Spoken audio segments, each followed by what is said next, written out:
Great. Well, let's go ahead and get started, just so we can use everyone's time respectfully, especially yours, Dr. Lomborg. Thank you so much for joining us today. And everyone here on the call, we're thrilled that you can participate with us here at the Neely School of Business in the TCU Energy Institute. We've got a unique window of time here via Zoom to try to talk to folks around the world that have some fantastic opinions on what's happening in our industry and some different ideas around how we manage this energy transition that we are all in. And I'm thrilled to be a part of that conversation. My name's Ann Bluntzer. I'm the acting director at the TCU Energy Institute and a management faculty member at the Neely School of Business. We also have on the call here to help us navigate the conversation with Dr. Lomborg, Dr. Mike Slattery, who is a professor in the College of Science and Engineering and teaches actively in our graduate MBA program and undergrads with energy minors. And we're thrilled that he's on the call. He's our climate scientist and at Neely, our go-to expert that we're thrilled he participates across the colleges like that. So thank you, Dr. Slattery, for joining us.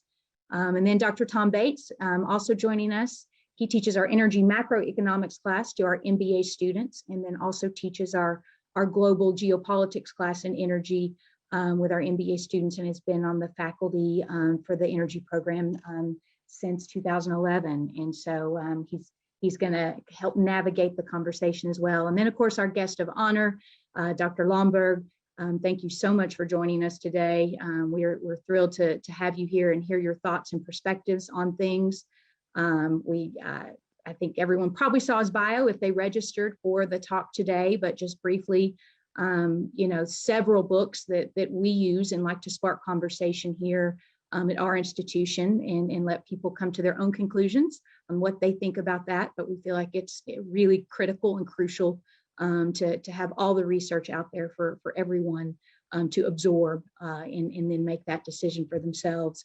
You're obviously one of the leading voices in that. Time Magazine stated that was one of the 100 most influential people in the world, the president of the Copenhagen Consensus that continues to do very meaningful work to make sure we're all having a balanced conversation about what's happening.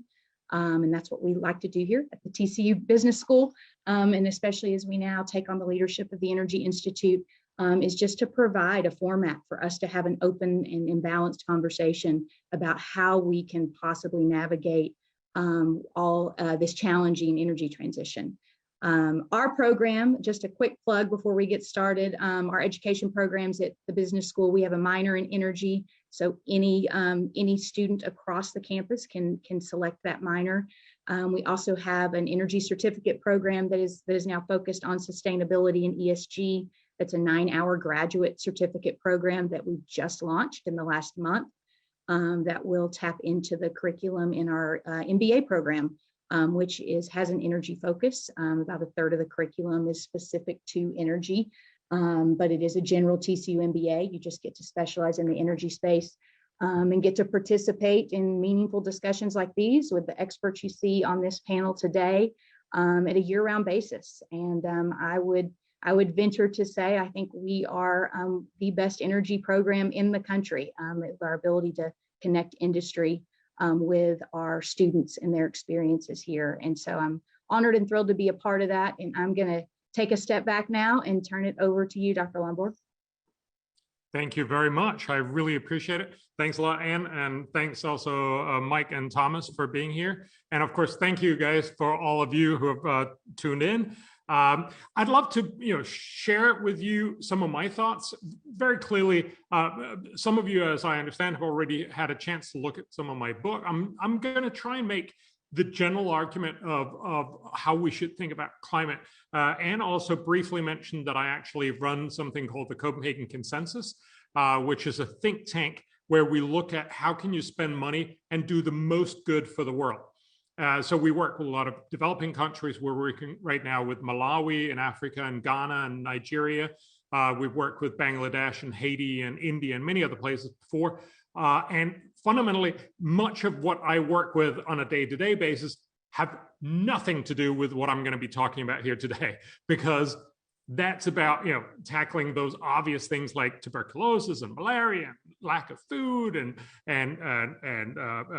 population control and free trade and all these other things.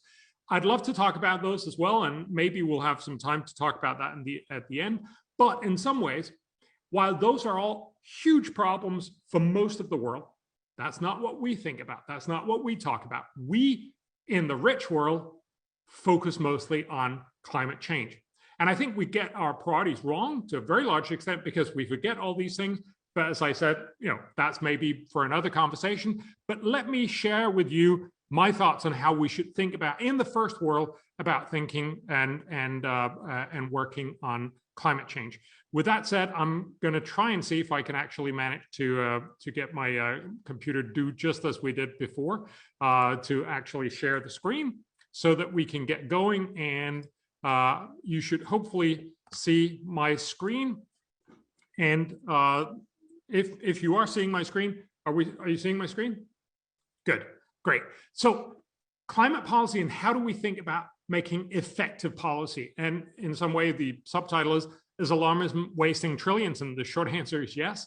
Because we're so over worried, we end up throwing lots of money at climate, and that actually means we end up being bad, both at fixing climate and fixing all the other problems in the world. I'm going to talk for about a little less than 50 minutes, and then we'll have a good time for Q&A. I know that if there's something you think is absolutely incomprehensible, ask in the box, and maybe it'll come by. Otherwise, we'll just take the questions afterwards. So fundamentally, this is not a question about, is global warming real or yes, it's real. Yes, it's man-made. Let's just get that over with. I'm a social scientist. I've talked to a lot of the natural scientists. Obviously, I've read a lot of the UN climate panel reports and a lot of the peer-reviewed papers. Fundamentally, this is a real issue. It's a real problem. But unfortunately, and that's where I think we really need to have a conversation, it's often vastly exaggerated. And it's the exaggeration that makes for bad policy, and that inevitably ends up making us spend more money badly on things because we're panicked. So just to give you an example, obviously there are lots and lots of these quotes. Biden routinely says that climate change is an existential issue, but perhaps the biggest sort of scaremonger, which is also happens to be all of us, Secretary General at the UN, Guterres, he tells us, I think, very well the sort of words that we've come to expect from many climate alarmists. He tells us the world is facing a grave climate emergency. Every week brings new climate-related devastation: floods, droughts, heat waves, wildfires, superstorms. We're in a battle for our lives, and climate change is the biggest threat to the global economy. I think this is a fair summary of what much of the media landscape is telling us about climate change, that this is getting worse and worse with lots of extreme weather. I mentioned some of them: floods, drought, heat waves, so on. And it's a battle for our lives. There's a real chance that it could actually make humans extinct. A new survey showed that 49% of all people in the world, or of 28 nations, actually believe that it's likely, or very likely, that this will end humanity, make humanity extinct, which is just simply silly, and that it's the biggest threat to the global economy. Most of this has a tiny bit of truth and a lot of misdirection, a lot of untruth, and that's what brings us to the scare notes. So let's take a look at some of these things. And again, I would love to go through much more of it. I have a paper out from last year, period paper, that you can download. It's for free. And you can see all of these arguments gone through. And of course, you can also read it in my book. I'm just going to give you a few sort of samples of saying we often hear some of these claims, and they're mostly just wrong, or very, very biased. But let's put it that way. So let's take a look at drought. This is obviously the picture that you always see. What has actually happened with global drought? If you look at the area of drought over the last 100 and almost 20 years, it's actually not been, oh, that was a little depressing. Well, my reveal didn't work. But anyway, it's actually declined, not increased, as you can see. This does not mean that there's no problem. This does not mean that droughts is not terrible, but it does mean that when you're being told, oh my God, there's more and more drought, that's just simply not true. by the WMO's best estimate, there is less, not more, drought. And again, this is just not what you hear, because what you do hear is, here's a drought, here's a drought, here's a drought. It's the CNN effect, if you will. The fact that when you have 24/7 news, obviously you will constantly hear about places that have problems. And because we now have news from all corners of the world, you see a lot of trouble. That does not mean that there's actually more and more danger. One good example would be how since the 1990s, the US has actually seen a declining level of crime, both violent and nonviolent crime, about halving over the last 30 years. Despite that, every year, bar one, for the last 30 years, Americans consistently believe that crime is getting worse. Because you see more and more crime on your TV, because there's 24/7 crime, but it doesn't actually mean that there's more and more crime. The statistics tell one story, but the media is very easy, because crime bleeds and it leads. It's very easy to believe that things are actually getting worse. Same thing here with drought.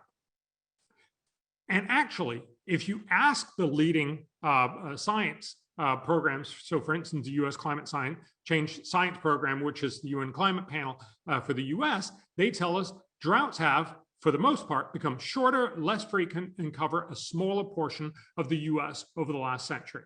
I want you to ask yourself, and certainly ask your friends, is this what they hear? No, I think everyone believes that droughts are getting worse in the US and they're just getting out of hand. So again, we've got to ask ourselves, why are we not picking up the stuff from the actual science reports? The UN Climate Panel, the so-called IPCC, and I'm going to quote them a lot, tell us there's a low confidence in global scale observed trend in drought. For the future, both of them tell us that there is a possibility that we will see more drought. So there is a problem. That's why global warming is a real problem, but it's not now. And when you're being told it has already happened, no, it hasn't. But there will be a problem, or potentially there will be a problem. There's been a lot of misprediction, but there probably will be a problem, which is why we should tackle this problem. But it's not happening up till now.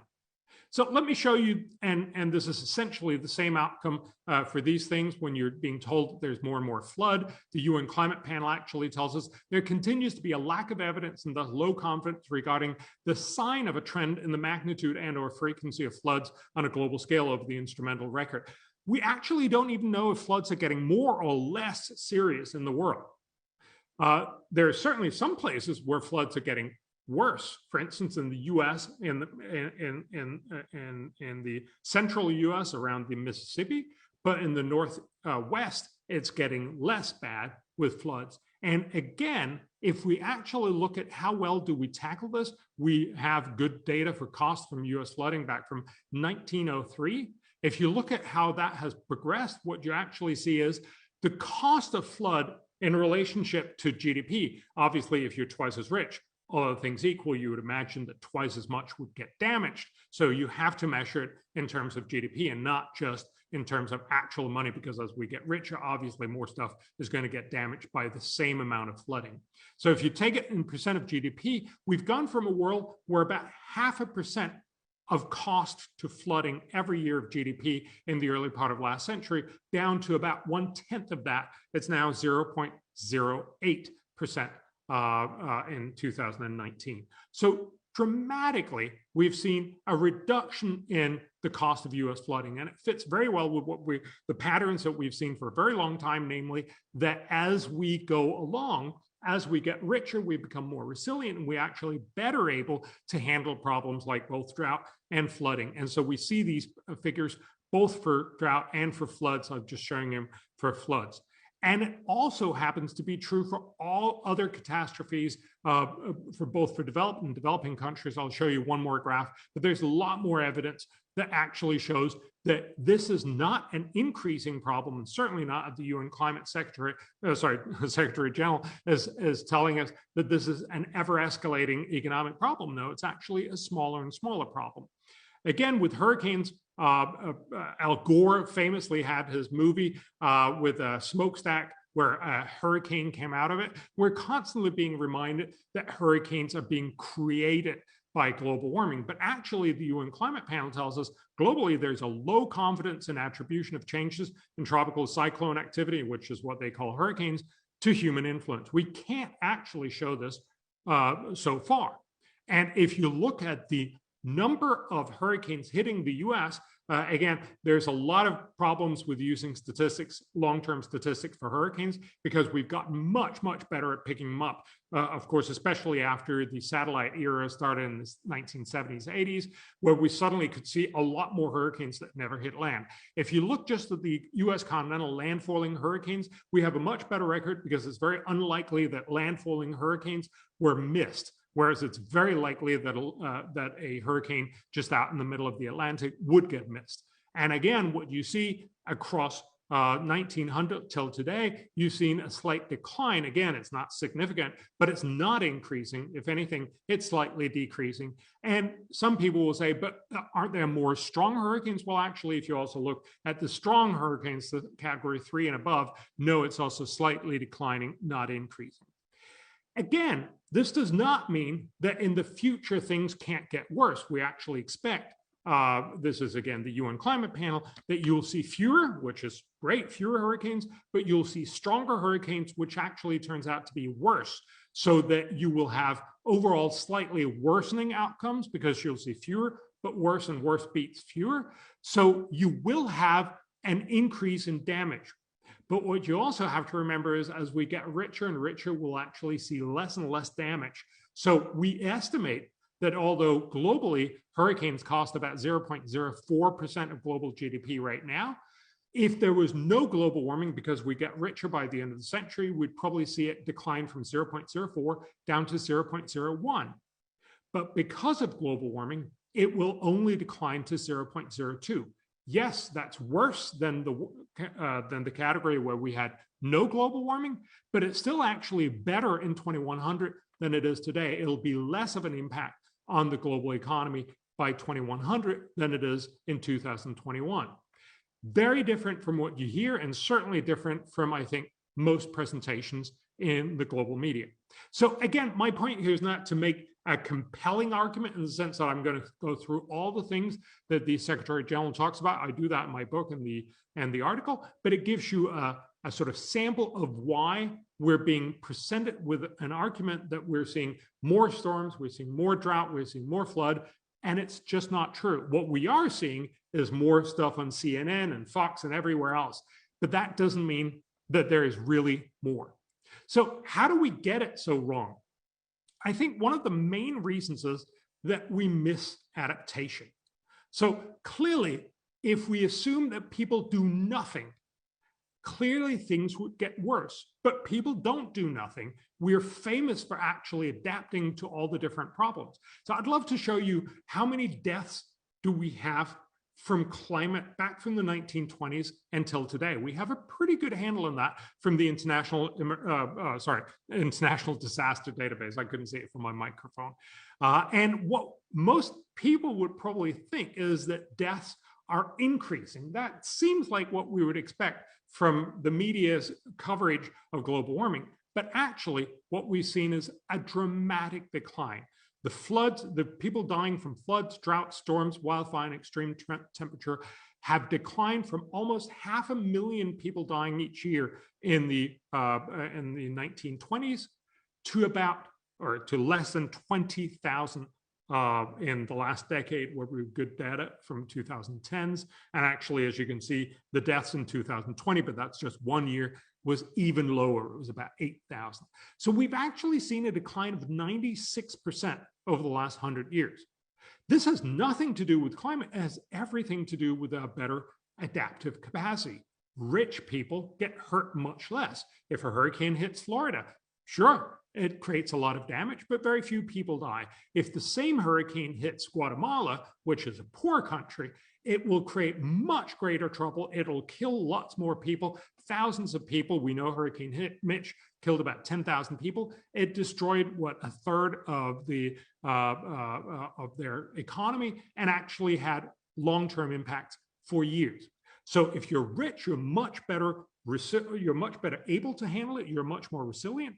And that, of course, means if you want to help people from avoiding damage from climate, there is one way, namely cut carbon emissions, and eventually they'll be slightly less of a problem. But you could also help them by making sure that they're not as poor, which would help them right now, and not just with climate, but with pretty much everything else. That's an important thing, and we'll get back to that conversation in just a second. I think perhaps the best measure, and this is a very well quoted paper, there's only a few papers that do this well, and that's why I'm quoting it, for the Hinkle paper from 2014. They actually show us what will happen if you don't assume adaptation, and then what will happen if you assume adaptation. It's run on 9 different climate models, 3 different flooding models, and so on. There's lots of modeling going on behind this, and it's an average of all of these models. What they find is that in the year 2000, 3.4 million people were flooded each year. Notice that being flooded is a very, very elastic measurement, which is why you really need to do this modeling wise, because if you ask people, it's likely that more and more people will simply say, yeah, I got inconvenienced a little bit when I drove my car through something that looked a little flooded, whereas in the past, maybe you would have to have your house up to the second floor before you really said you were flooded. So this is a modeling estimate. They estimate 3.4 million people flooded. They estimate the cost is about $11 billion. This is per year for the world. It cost about $13 billion to keep all the dikes, both make new ones and repair the ones that you already have. And the total cost of flooding is 0.05% of global GDP. So this is what they find now. Remember, that's actually very equivalent to the number we saw for the US, 0.08 in 2019, or the average thereof. So that's what they find for the year 2000. Then let's assume, and they do this for a lot of different scenarios, they all give the same result. I'm just showing you the most, if you will, spectacular. Let's take the worst case warming, the highest population, the highest GDP. So worst case warming, highest sea level rise, the worst way in sort of both affecting population and affecting GDP. What they find is if we do nothing, you are likely to see, by no adaptation, 187 million people flooded. This is also the number that, for instance, Washington Post headlined. It comes out every few years because it comes from a standard model that was already published in 2011. 187 million people will have to move because of global warming by the end of the century. That was Washington Post headline. Rolling Stones, perhaps not surprisingly, made that a little more sexy and said 187 million people are going to die because of global warming. Of course, that assumes that they just sit around for the next 80 years and don't move. But if you make no adaptation, you will see 187,000 people having to move. It will have a tremendous cost, $55 trillion in cost. This was what David Wallace Wells, who's one of those very alarmist authors, he actually cited that very strongly in his book on how terrible this could get. $55 trillion in flooding cost. The dike cost, very small because we don't do anything, 24 billion. The total cost is 5.3% of GDP. So a huge cost. But remember, this assumes that everyone for the next 80 years just sit back and do nothing. Just sea levels are rising, but we're not actually going to be bothered doing anything. That seems totally implausible. And certainly it's not any way any politician or any society would act. What the same models say is, if we just act with simple, reasonable adaptation, what do we see instead? We see the blue line. This is the line for adaptation. What we see is, instead, by the end of the century, when sea levels are risen almost 3 feet, we will only see 15,000 people flooded. Instead of 3.4 million people flooded every year, just 15,000 people will be flooded. It will cost 38 billion in flood cost because there's going to be much more stuff available. It'll have a much higher cost for dike cost, and this is an annual cost both for building new dikes and keeping them repaired. But the total cost will be 0.008% of GDP. This picture, I think, summarizes what's wrong with the climate conversation. We know that there's a problem. We know that flooding all other things equal, will get worse simply because sea levels will rise. But not everything else is equal. We will actually become much richer, and hence we'll be much more likely to tackle these problems and do really, really well. And that's why when you assume no adaptation, which most media does, you end up with 187 million people dead in the best of headlines, $55 trillion in cost. But the actual number is just 15,000. The actual number is that flooding, while it would have been even lower had we not had global warming, has actually declined to 0.008% of GDP. This is a very hard conversation to have because it's so easy to go with the high level and go with the alarmist no adaptation outcome, but it's also wrong, and it's bad policy, and it's bad advice. It simply does not make sense to try to advise anyone with saying, you know what, you're not going to do anything the next 8 years, 80 years, and then you're going to be in trouble. So this is why we get it so wrong on climate. And this, of course, is why when we actually look at the global cost of climate damage over the last 30 years, where we have good evidence, it has not gone up. It has actually gone down. It's gone down from about 0.25% of global GDP to about 0.19% of GDP. That's a phenomenal benefit. But again, that's not what we hear. When you see New York Times actually telling us about it, they will just tell you the absolute number. And then, of course, in 2017, they'll say, oh, the number was much, much greater than it was the last couple of years. And in 2020, again, it was much bigger than 2018 and 19. Those are all true statements, but they're not well informed to give us an understanding of how are things actually going. The point that I've tried to make so far is global warming is real, but it's often vastly exaggerated. It leads to bad decisions because we don't have a good sense of what we should be doing. So let me share. Sorry, yes. Can I pause for just a minute? There is one question I think might add a little bit that I'll pull from here, and the others will pull at the end. But we had a participant ask, is comparing climate impacts with GDP the most reliable way? Much economic development and literature have for decades critiqued GDP as an adequate measure, specifically with regards to climate change. Just because we are basing quite a bit of the conversation on that, I'd love for you to talk about why you use that measure. So the questioner said it's an inadequate measure? It says for much economic and development literature have for decades critiqued GDP as an adequate measure. Yes. Oh God, look, GDP is the worst estimate we have for a lot of things. It's not meant to measure development. It's not meant to measure how happy you are.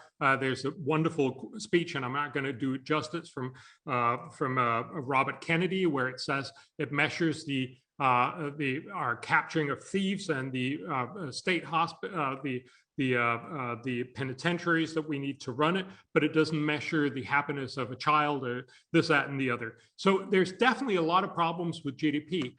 The only point here is it's still the best predictor of everything we like. It is the best predictor of human satisfaction, is the best predictor of for instance, education, life quality, life expectancy,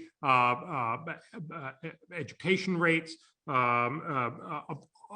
pretty much nutrition, pretty much all the different variables that you really care about. It's possibly the best or one of the best measures of the things that we really care about. So yes, it's by no means perfect.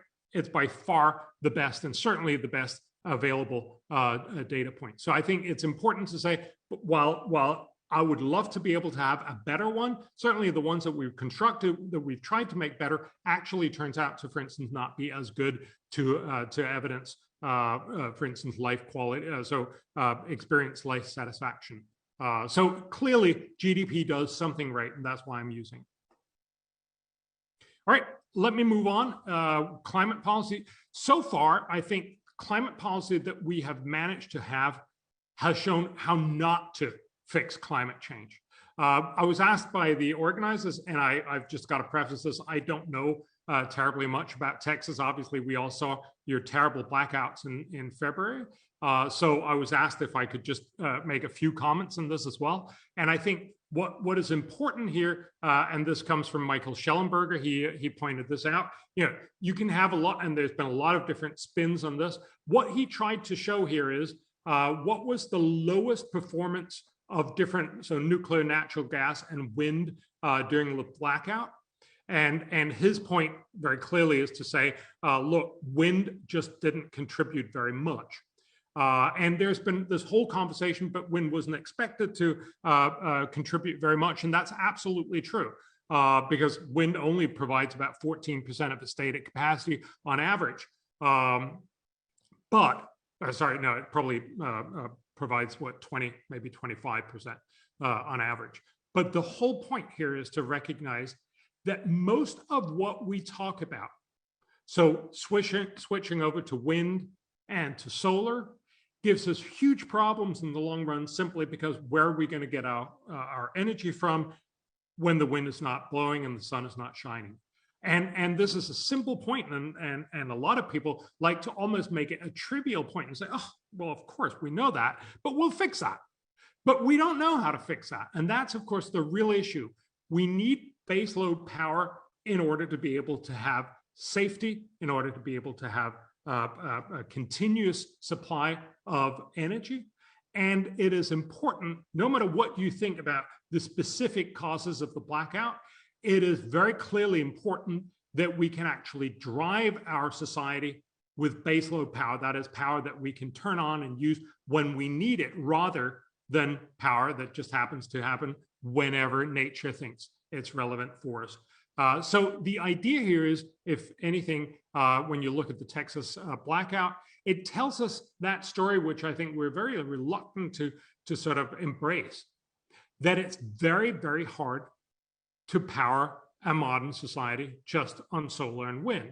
Yes, you can power some of it, and some of it actually can be economically efficient, but most of it is not going to be, which of course is why the world continues to spend huge sums of money on subsidies to most green energy sources, and why you have to convince and twist arms, as Biden just did at the Global Leaders Summit for Climate. It had Leaders Summit on Climate, here last week, where he basically tried to twist everyone to say, promise a little more. If renewable energy was so cheap that you just want to have it, you wouldn't have to twist anyone's arm. Everybody would just do it. The real reason, of course, is it is costly to switch over to green energy, because you basically have to build one set of supplies when the sun is shining and the wind is blowing, and another set when you don't have that. That could be batteries, it could be backup power that you're basically keeping in store for when you need it, but that still has significant costs. So again, the point, and I think the takeaway from the Texas blackouts, is just to remember that it's really hard to do so with solar and wind. And that's also, again, what you see here, that wind contributed very little when it was at worst, which of course means if you want to have power, you probably need to focus more on nuclear, natural gas, and coal.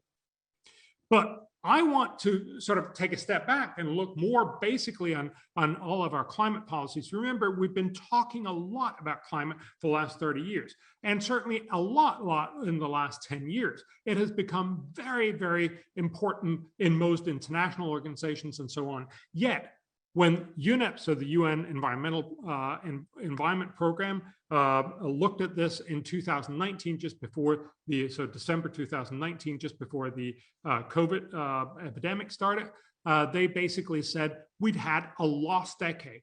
In their modeling, they could not see the difference between what we actually are seeing and what we would have expected with a business as usual or no policy scenario for 2020. Now, obviously, the COVID epidemic happened, and that did actually reduce our emissions dramatically. But most people would probably not think that that's a good way to try to cut carbon emissions. So what this is showing is our climate policies virtually are not working. We're saying a lot, we're claiming that we're cutting carbon emissions a lot, but we actually can't see it in the global emissions. They look just like the no policy scenario. And the Paris Agreement, which is the latest of the many agreements that we've made. We made an agreement in 1992 in Rio, again in 1997 with Kyoto. Then we had the Copenhagen Agreement in 2009. Now we have the Paris Agreement from 2015. Remember, the Paris Agreement will deliver very, very little. According to the UNFCCC, the guys who organized Paris, it will cut about 64 gigatons of CO2 equivalent by 2030. To most people, that means nothing. But just to give you a sense, we're supposed to, if we want to get down to 1.5 degrees, we'll probably have to cut about 6,400 gigatons of CO2. So we have managed to cut about 1% if everyone does everything they promised by the Paris Agreement. It is equivalent to a reduction in temperature of just 0.03 degrees centigrade, or about 0.05 degrees Fahrenheit. So virtually nothing in 100 years. Of course, I don't know if you saw, Biden now proposed that he's going to cut US emissions much, much more. This is based on Obama estimates, but he's going to go even further. His doubling of US estimates will, if he manages to both get the president who's going to be there in 2030, that's not going to be Biden, and all the future presidents up till 2100, if he manages to get all of them to keep his promises, the net impact will be to reduce temperatures another 0.07 degrees Fahrenheit. So again, very, very little, even over 100 years. That's the real problem, that most of our policies, most of our promises deliver very, very little. So we're basically expecting this to cost in the order of $1 to $2 trillion, depending on how well we do that. And that means that every dollar spent will avoid about 11 cents of climate damages. Now, it will avoid some climate damages in the future, and that's of course great, but spending a dollar and only avoiding 11 cents of climate damages is a really bad deal.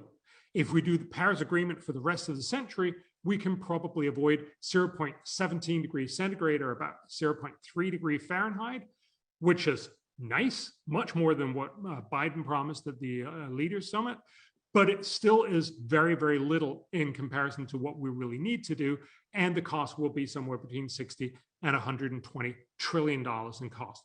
Now, of course, many people are talking about, let's do even more of this, but spending dollars and only doing a few cents of climate benefit is probably not the right way to deal with this. And of course, this will hurt the world's poor as well. Paris Agreement will lead to 4% more poor. One study shows this. If we go even further, we could have up to 100 million more poor by 2030.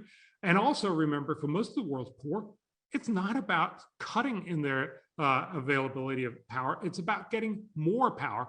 Most of that will come from fossil fuels, at least in the short future. Many studies show that there's a tremendous increasing benefit from access to electricity. For instance, in Bangladesh, we know that if you electrify local neighborhoods, you can see increases in income up to 35%, probably about 11% on average for people. That's a huge boom. And actually, we did the study for Bangladesh, where we looked at a number of new coal-fired power plants that the government is thinking of putting up. They had a big spat about it at a Davos meeting where Al Gore was telling the prime minister that she shouldn't be doing this. But of course, the reality is, and she'd seen these numbers, she was basically saying, sure, this is going to lead to higher CO2 emissions. But our study showed that while the damages would be almost $0.6 billion in long-term climate damage, the benefits would be in the order of $260 billion of benefits. Or to put it differently, for every $100 the Bangladeshis would get, we're asking them to forego that benefit in order to save 23 cents of climate damage. There's something fundamentally wrong and very colonialism about telling Bangladeshis and many other poor people around the world, no, I'm sorry, you can't have development because we care too much about climate change. So how do we do climate policy? So I've talked about we're not doing it very well. We're mostly focusing on trying to twist people's arm into things that they don't really want to do with green energy that's not competitive. I would argue that there are 5 different ways, and I do that in the book, and I'm going to go through that fairly quickly, and then I'll be done. But fundamentally, there are 5 different ways. The first one is a carbon tax. We should absolutely have a carbon tax. Pretty much everyone in the climate economic community would say, sure, a carbon tax is the most effective way to fix climate change. That's not actually true, but it's one of the effective ways. What we have to remember is climate means costly damages. Everyone tells us that. But climate policy also means costly damages. Since we have to pay both, we have to find the place where we can minimize the sum of those two. And let me show you that. So this is the estimate from the world's only climate economist, William Nordhaus, to win the Nobel Prize in economics. This is his estimate of all the different studies that have been out there. All the different circles show impact. So as you go out the x-axis, you're seeing higher and higher temperature rises. And again, I'm sorry, this isn't centigrade, but that's how the climate community rolls, about double if you want in Fahrenheit.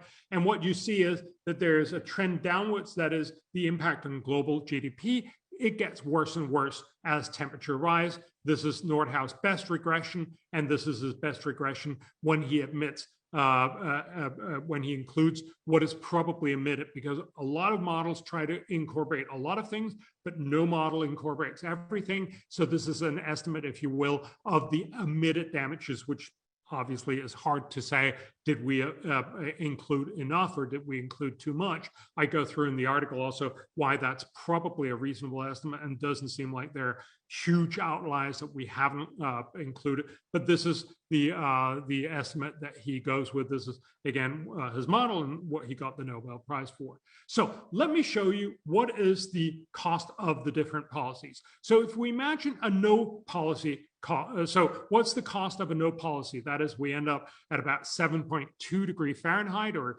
4.1 degrees centigrade, no policy. The cost is about $140 trillion. If we lower that temperature with carbon taxes, and we do this efficiently across time to hit certain markers, at 3.75 degrees, we can have a lower cost. At 3 degrees, we can have an even lower cost. 2.15 degrees is the lowest that Nordhaus model can achieve, and we get the very lowest cost at only $40 trillion. This is the standard picture that you see from climate change. There's a huge cost if we don't do anything. There's a much lower cost if we actually do something. Clearly, the implication is we should do something. We should try and reach for the lowest for the lowest temperature, which is also the lowest cost. This is the climate cost, but we also need to remember that there's a climate policy cost. What is the climate policy of having no policy? Well, obviously it's nothing. There's nothing there. But if you start trying to reduce temperatures, you have to put an extra carbon tax, which actually acts as a slight brake on the economy. It's not going to bring us to the poorhouse. So just like the climate alarmists that are saying climate is going to end the world are wrong, the people who are telling you climate policy is going to bring us all to the poorhouse are also wrong. It is a cost. It's not an unfathomable cost, but it is a cost. So the model showed that this would cost about $20 trillion. This is all in 2010 international US dollars, discounted over the next 500 years. If you try to go for 3 degrees, it becomes much more costly, almost $100 trillion.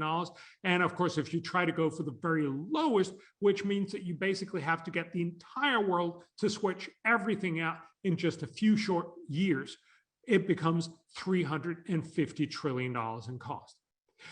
Since we have to pay both, let me just show you this. So this is the cost I showed you on the climate cost bit, but you have to add the cost of first the no policy cost, which of course is zero, then the $20 trillion on the 3.75 degrees centigrade, and then the much higher cost, and then the higher and higher realistic climate policy cost.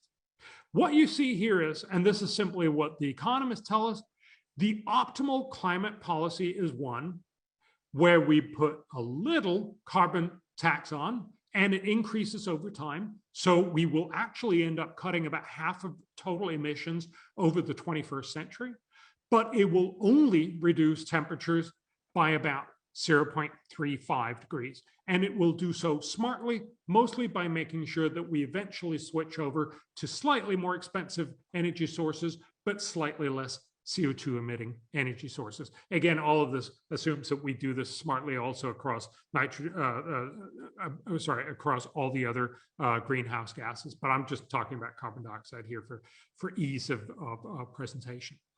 This tells us that a carbon tax can do some, but not very much. And a smart carbon tax obviously has to replace all other incentives. So if we have a smart carbon tax, you should not have a subsidy for solar panels. You should not have a subsidy for all these other things. You should only focus on making sure that you have the carbon tax and that sends the right price signal. We should also recognize that this will have significant costs over the whole next year. So if you look at what is the climate policy loss and the total welfare, so the total welfare over the next 500 years is worth about $4,500 trillion, according to Nordhaus again. If we do nothing, the climate and climate policy loss is about 3%. If we do smart climate policy, we can reduce this to 2.6%. That's wonderful. That actually means that the world will have 0.4% more value for actual welfare in the world. That's great. We should focus on that. But what you should also recognize is if we go for what most politicians are now saying should be the goal for everyone on the planet, namely to get to 2.15 or even lower, you could end up actually costing the world 8.4% of GDP or more, which of course means you will leave the world's future much worse off than it would otherwise be. Again, all of this does not mean that we won't have much more than 90% left over for welfare. Climate is not by any means the biggest or most important problem in the world, but it is an important problem. It is one we should fix. We should fix it smartly, but we should be very careful we don't overfix it and end up doing what would be the equivalent of trying to cure a wrist ache by cutting off your arm. This is only one of the ways. So carbon tax, absolutely, but we should also focus on 4 other things, and I'm going to do that a little quicker. The second one is innovation. I happen to believe that this is by far the most important one. Again, remember, innovation is how we fixed most problems in the past. If we think back in time, you haven't convinced people to fix problems by telling, I'm sorry, could you live with less and be a little more uncomfortable? If we think, for instance, on Los Angeles in the 1950s, it was a terribly polluted place, mostly because lots of cars, meaning lots of pollution, and the added sense of Los Angeles being this drum where everything sort of accumulates, the geographic area of Los Angeles. The standard, if you will, Biden approach to fixing climate change applied back in Los Angeles in the 1950s would have tried to say, I'm sorry to everyone in Los Angeles, I'm sorry, could you stop using that car so much and maybe run or bike instead? And of course, that would have had absolutely no success. But what did fix the problem was innovation. We actually innovated back in 1974 a catalytic converter that you put on the exhaust pipe. Yes, it costs money, but then it basically means you can drive your car much longer and pollute much less. And that's the main reason why Los Angeles today is much, much less polluted. Didn't solve all problems. There's certainly, I'm certainly not saying Los Angeles is just fine today, but it's much, much cleaner than it was in the 1950s. And that's not because of telling people you can't do, but it's because of innovation. And that's what we should be doing. We've done the same thing. Sorry, I should have said that with whales. Yeah, let me just skip that whale story, but if you want it, you can hear it afterwards. But fundamentally, don't ask people to do with less. It's not an attractive policy. So try instead, we should innovate the price of green energy down below fossil fuels. We should be focusing all of our research money, no, not a large part of our research money on innovating the price of green energy down below fossil fuels. This could be a lot of different things. This could be better solar, that is cheaper solar with lots of batteries. It could be cheaper wind with lots of batteries. It could be a lot of other storage options. It could be fourth generation nuclear. It could be fusion. It could be a wide variety of other sort of more crazy ideas. Craig Venter, the guy who cracked the human genome back in 2000, he has this idea of making an algae that he can grow out on the ocean surface that would soak up sunlight and CO2 and turn it into oil. and then we could keep our entire fossil fuel economy. We could just run the world on oil, but because that oil has just been produced out on the ocean surface, it has just soaked up CO2. So net, it would be net CO2 free. Now, again, this doesn't work right now. It's hugely costly, but maybe we could innovate it to be cheaper than fossil fuels.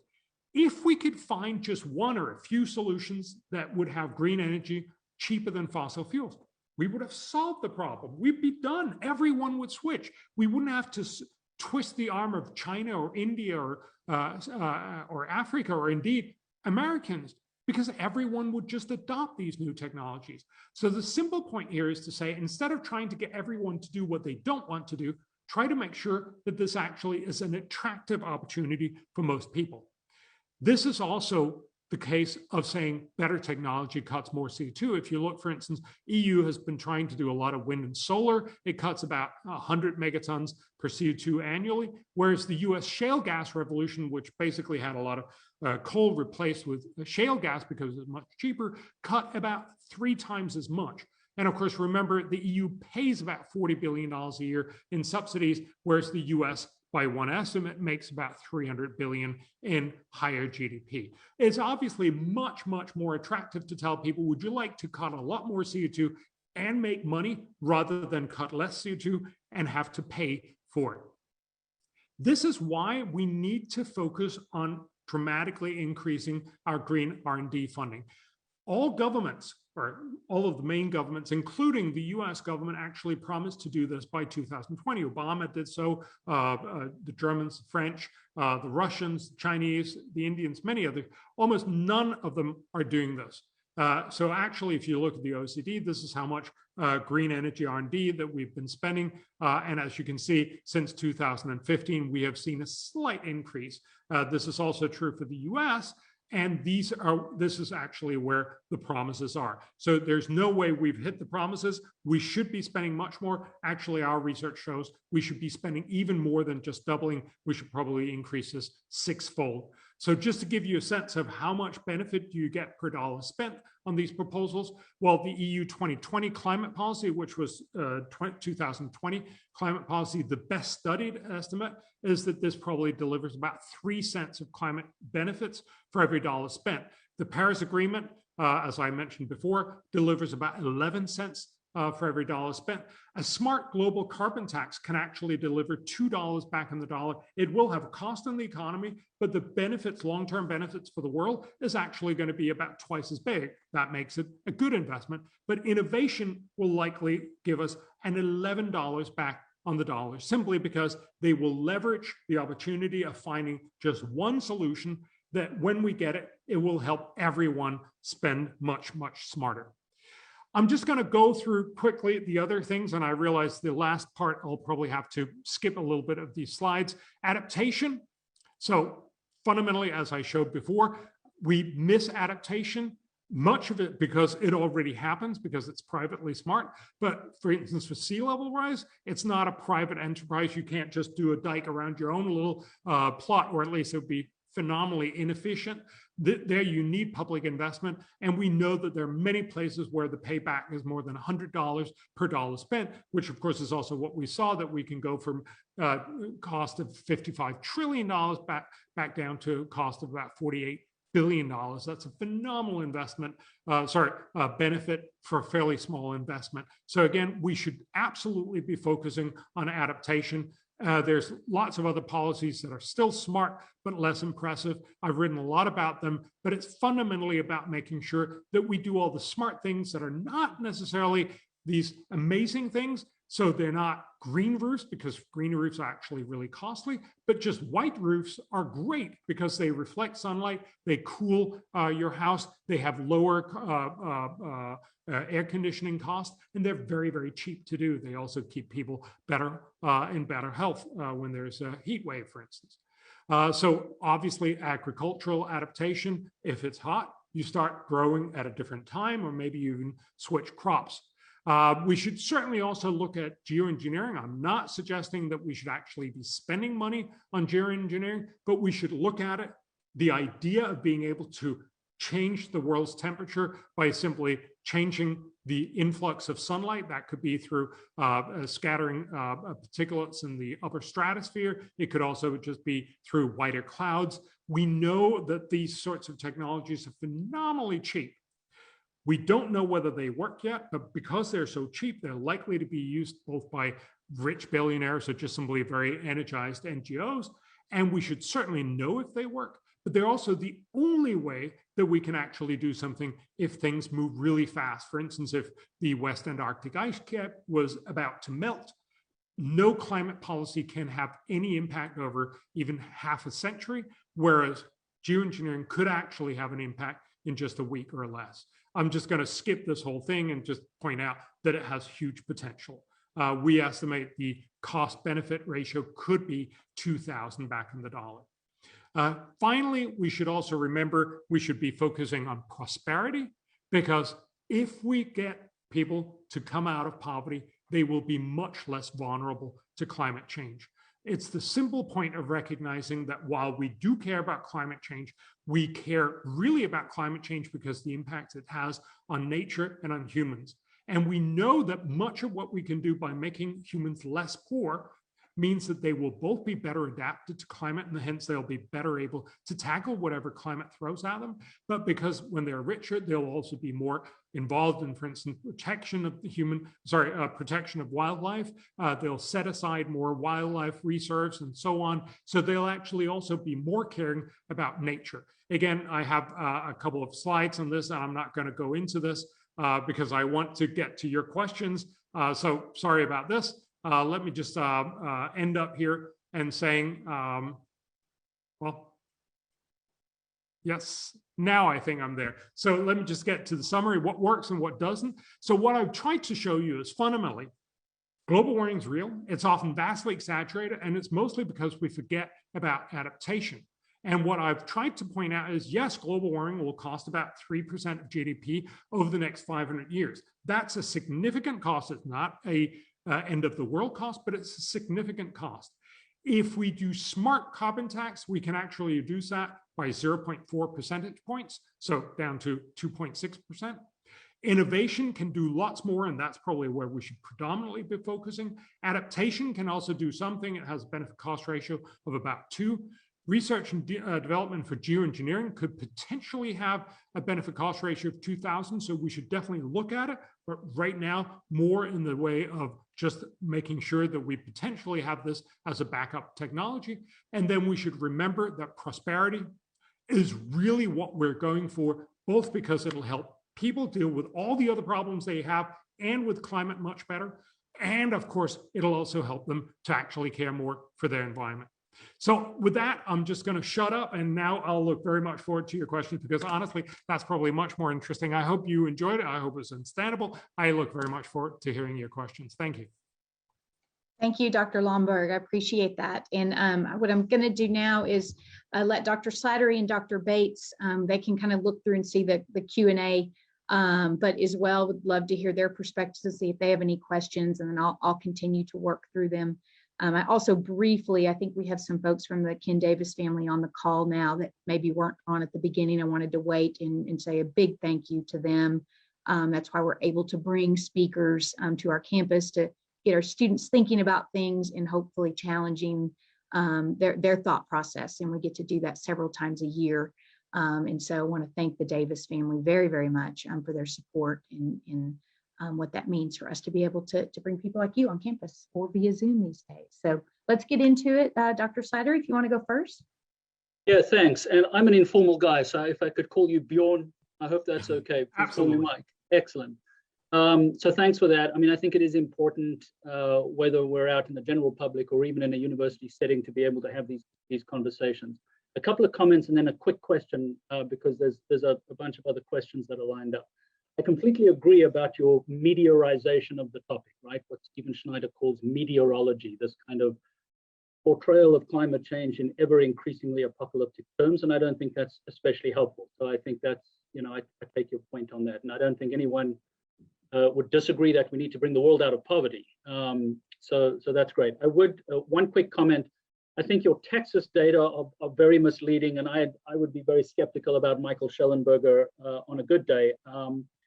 just for the blackouts, we had about 46 gigawatts go down, of which 60% was coal, nuclear, and natural gas. And so I would just caution the portrayal of the Texas blackouts as being, as it was on, you talked about the CNN effect, I call it the Fox effect, that it's all wind and solar that went down and that renewables were to blame. I know you didn't say renewables were to blame, but everything went down when your grid is not winterized. So that is certainly problematic. And also the question of subsidies and costs.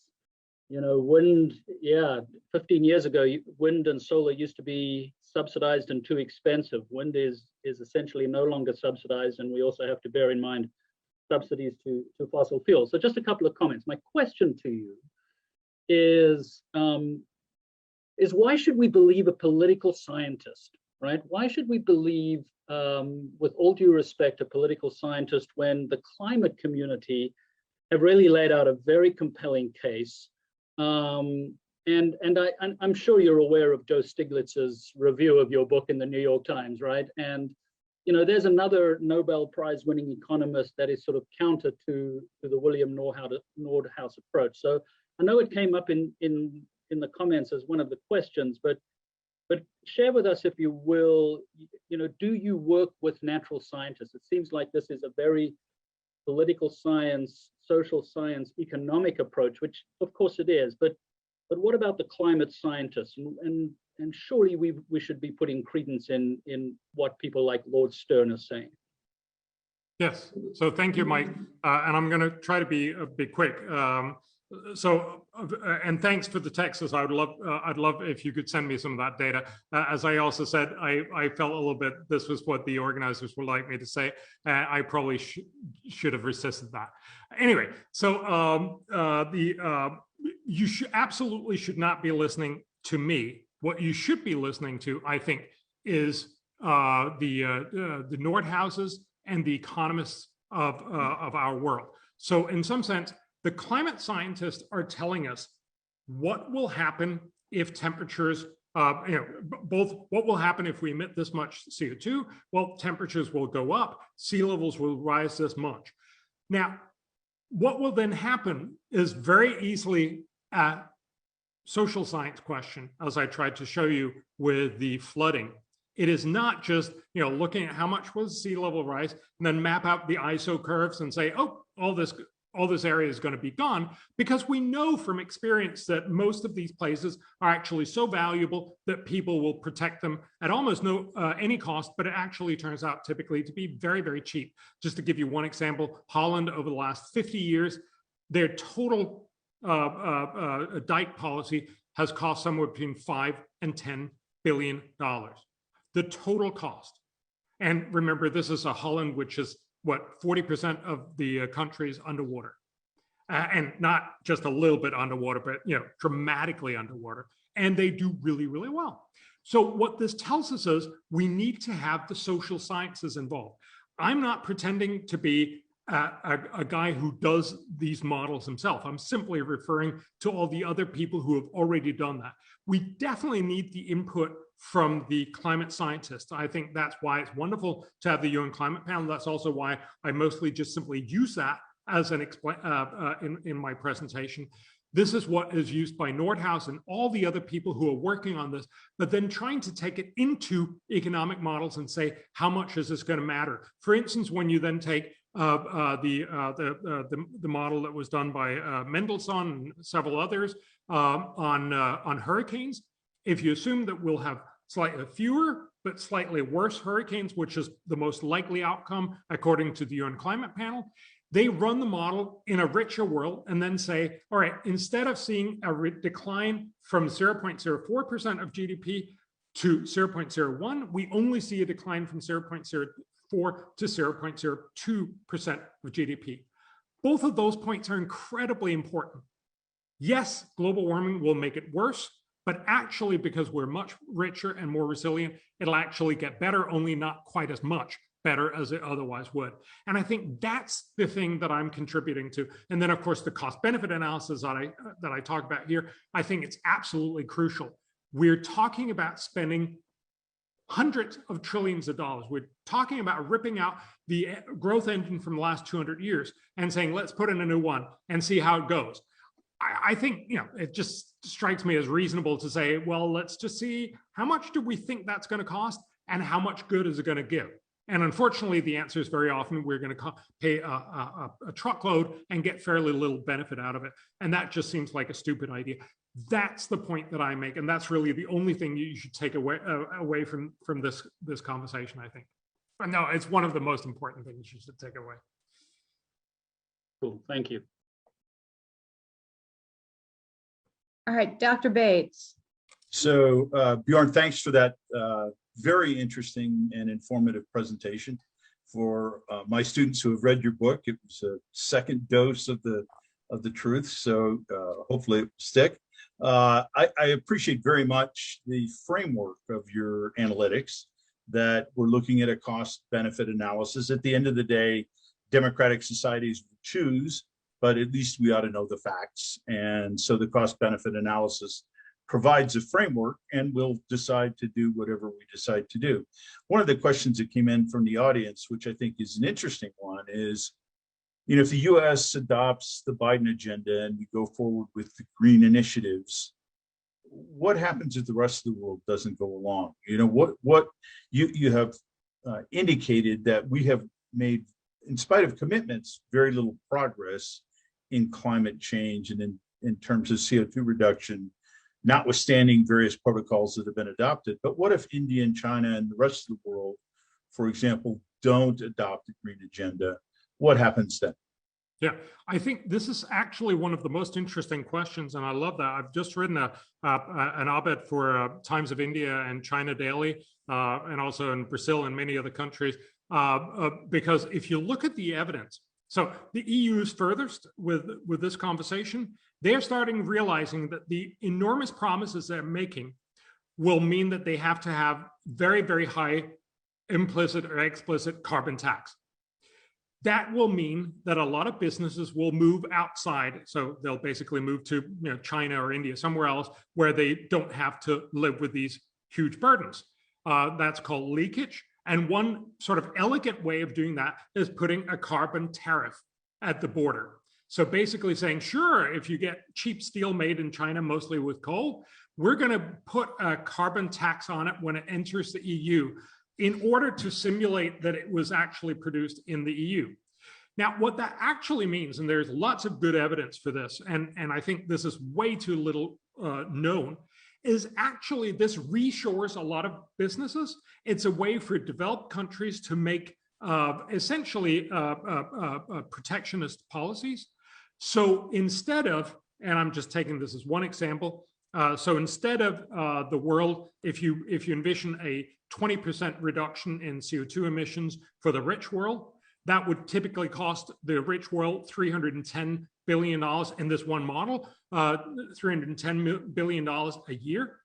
But if they get to put carbon levies on, it will actually make them $90 billion instead. Why? Because they pull back a lot of industry, actually not just the one that has left, but also a lot of the industry in China will now become uncompetitive, and it'll move back to Europe, and other rich countries. But the developing countries will now get about $500 billion in cost, because they are losing out on this in all ways. So as one prominent paper on this actually puts it very, very bluntly, if you have carbon tariffs, this will lead for the rich world to push their climate policies and have them paid for by the developing countries. Now, they're never going to accept that. And so what I really think is likely is that we could easily see a breakup of free trade. That is, that you'll have sort of a situation where China, India, and everybody else will go together and say, let us trade, and then leave the rest of the rich world to its own devices. This is not possible to do just now for the US, because you actually need, in order to for this to be valid for the World Trade Organization, you need a carbon price. And I can't really see that happening in the US anytime soon, which is also why Kerry is very uncomfortable about this whole conversation, John Kerry. But fundamentally, I think there's a huge rift here if the rich world keeps insisting because the poor world is just not ready. And again, it underscores the problem that we're really trying to solve, a fairly small problem, a 3% problem, by potentially breaking a much, much bigger growth engine that could bring a lot of prosperity to a lot of different places. So I'm sure we can talk more about it, but that's the short version of the answer. Okay, great. Dr. Slattery, I don't know if you've had a chance to look at the Q&As in there. There's kind of a lot that you could probably weave together, and getting a request to kind of hear more of a rebuttal from you. You have anything else you want to add?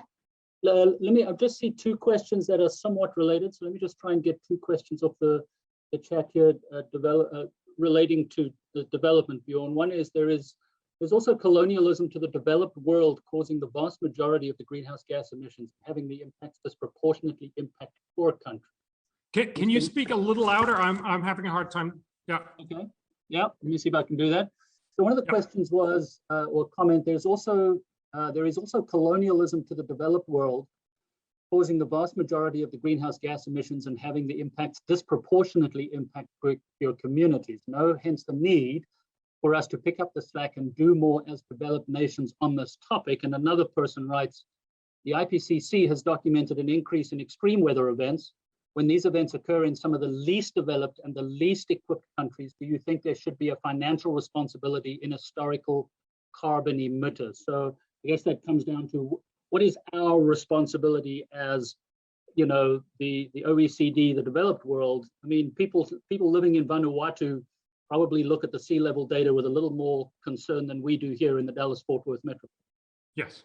So those are great questions. Just very briefly on the island states, and I also reference that in the very first part of my book. If you look at all the atolls in the South Pacific and the Indian Ocean that we've measured, they've actually seen increasing areas, not decreasing areas, as you'd imagine, although they're seeing much, much higher sea level rise because they're placed in a part of the world where sea level rise are higher than the average for the world. Why is that? Simply because all of these atolls are, so Vanuatu is one of them, they are basically piles of rubble. So as you have wave action, as sea levels rise, it will reduce the area, but as sea levels, storms break out the coral that is around these islands, it'll actually wash it up on the shore and accrete it, and this accretion is actually outcompeting the sea level rise, at least as for now, and most of these studies show that we expect that these places will at least be habitable for another 100 years. So contrary to what we think, but obviously that's a very, very small part of it. The main part is, yes, global warming will be worse for the developing world.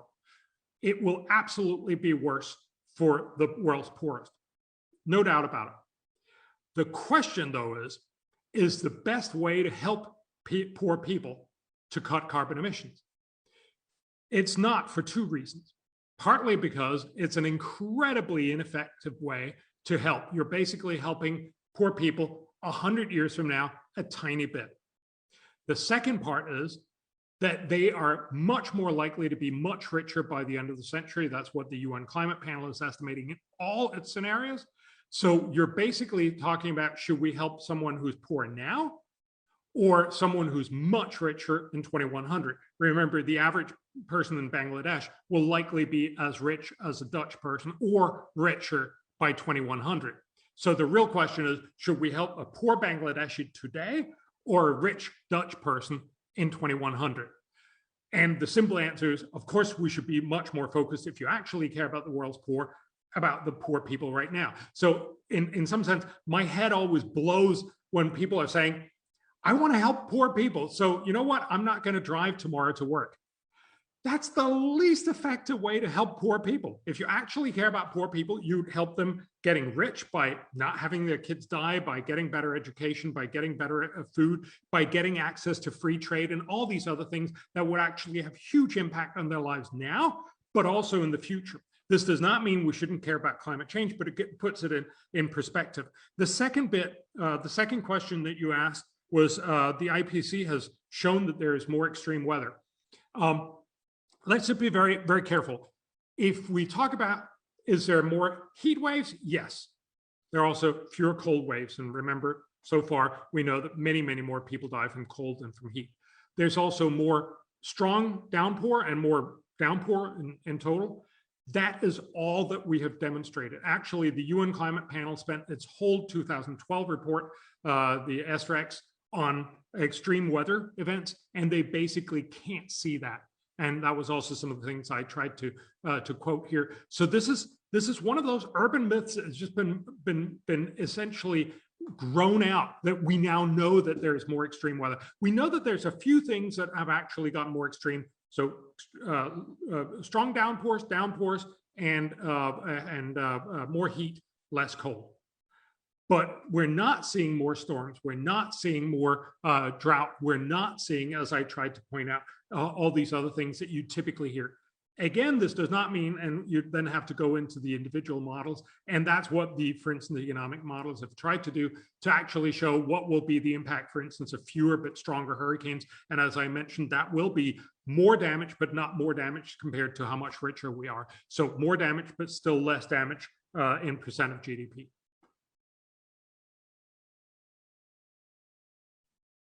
One other thing I would like to quickly ask, and I'll look at the chat here in a second. I know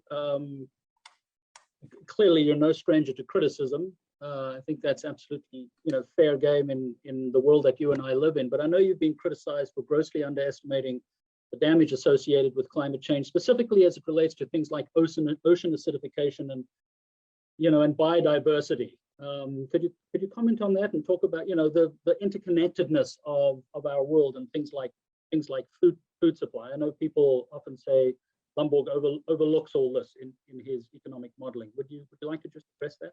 Yes. So I should just mention, because you mentioned Joe Stiglitz, I've met with him quite a few times, and I think Stiglitz did a total hatchet job, is the word, I think. In New York Times, you can also see my comment on it. He made 12 substantial points, I think, and all 12 were not just wrong, but they were false. And I think fundamentally he doesn't know what he's talking about.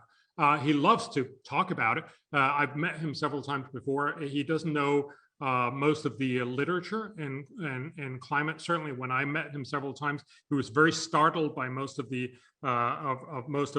stuff that he gets away with talking about. You may know that he called the IPCC the International Panel for Climate Control in his Nobel acceptance speech. So yeah, that goes to tell. It's of course the I would probably have looked it up if I was to do a Nobel Prize speech. That's not what it does. What is it? Intergovernmental Panel on Climate Change. Thank you, on climate change. Yes, Intergovernmental Panel on Climate Change. But regardless, you asked about biodiversity and food, and what was the last thing? Yes. Biodiversity and food and the impact on broader ecosystems. Yes. And ocean acidification was the. Yes. So again, I have not done this research. I'm not the guy who does the research on what is the cost. I'm simply pointing out what is it that, for instance, the UN Climate Panel summarized this to be in its latest report in 2013-14. What does Nordhaus do? What is the standard estimate from the three IEAs that, for instance, Obama used to estimate the social cost of climate? So the fund, the DICE, and the Page model has estimated the cost to be. What they have done is try to take all of these estimates in there. In my book and also in my paper, I try to show why this is probably a reasonable estimate. So for instance, when you look at what is the cost of agriculture, very clearly, if you assume that there's no adaptation, the cost to agriculture could be huge.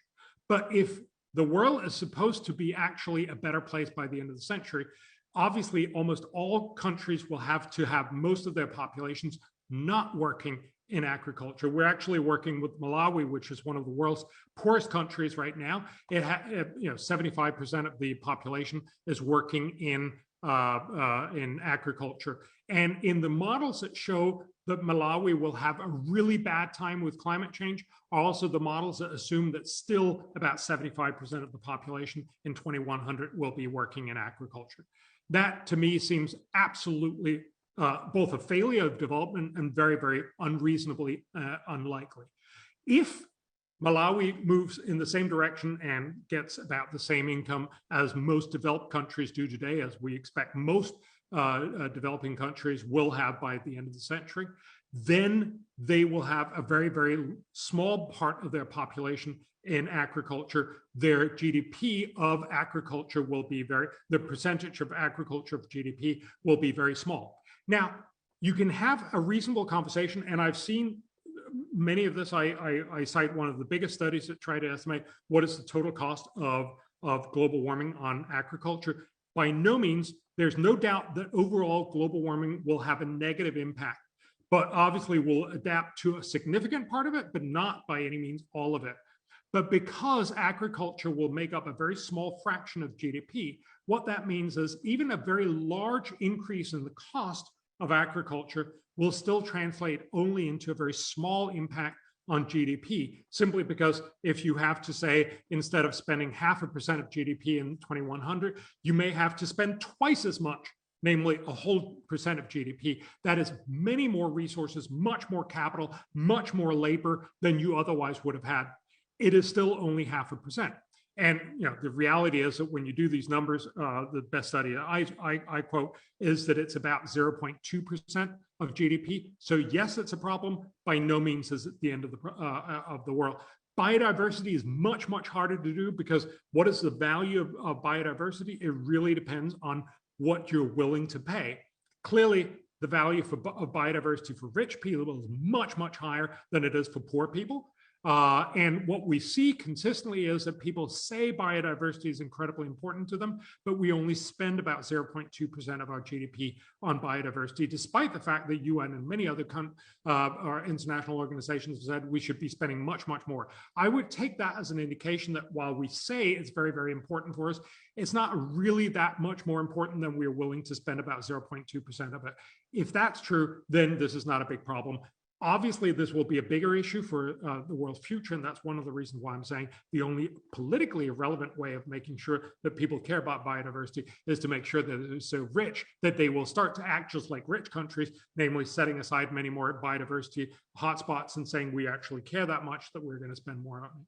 I'm sorry that we could have a much longer conversation, but I'm sorry, I'm very mindful of the time. We'll go. I'll switch over to Anne. I'll let her run it. I just need to say in full transparency, I'm sorry, Bjorn, I've got a 1:10 seminar that I need to go and set up. So if I disappear, it's because I have to, and I've got to go and teach at some point. But Anne, go ahead.